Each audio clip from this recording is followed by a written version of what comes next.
Welcome to the Pencast video of exercise 7 of the module Sampling and Aliasing. Consider the sampling system shown in the figure with sampling rate 2500 Hz. Suppose that a discrete time signal x of n is given by the formula 10 times the cosine of 2 pi over 5n minus pi over 3. Many different continuous time signals could have been the input of the above system. Determine two such input signals with frequency less than 2500 Hz. So let's start off with drawing the spectrum of what we already have. So we know if we draw the spectrum of x of n as a function of theta, that we have a component at 2 pi over 5, let's draw that here, and that we have a component at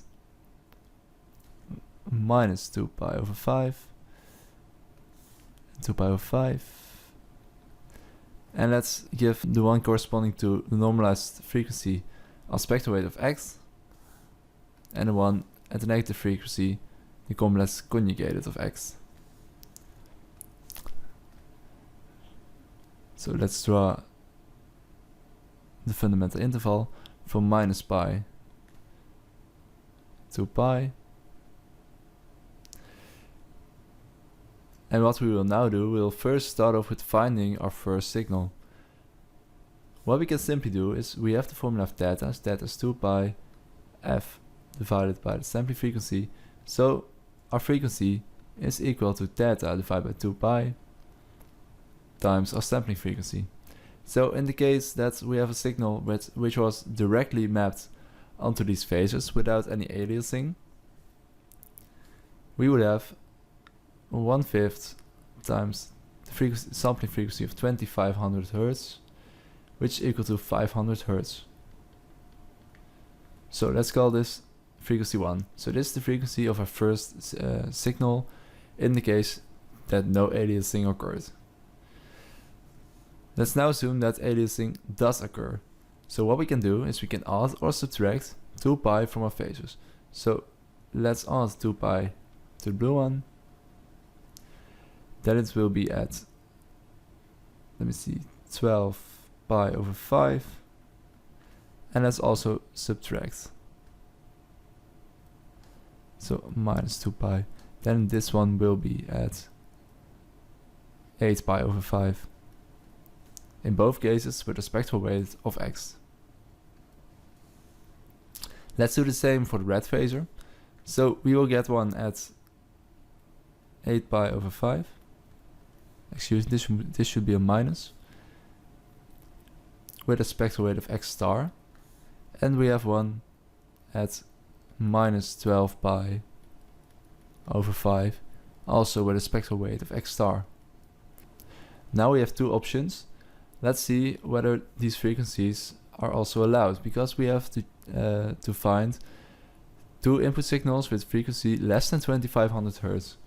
So let's say that this is situation 3, and this situation 2. So in situation 2 we have a frequency that is equal to 6 over 5 times 2500 Hz is equal to 3000 Hz. So situation 2 is not allowed. For situation 3, we will have a frequency of the signal which is equal to 4 over 5 times 2500 Hz, which is equal to 2000 Hz. So this one is correct.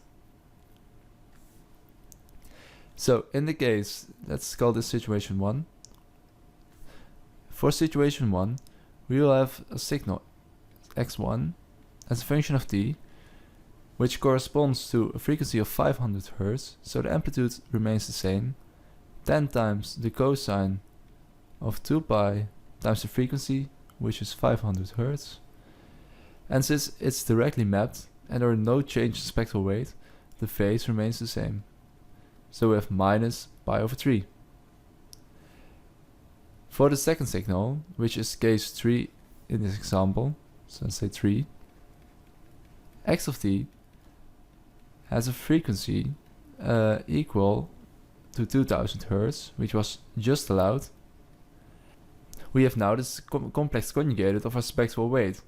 This means that our phase gets inverted. So instead of a negative phase, we will now have a positive phase. So both these signals, if we would sample them at a frequency of 2500 Hz, would end up as the following discrete time signal.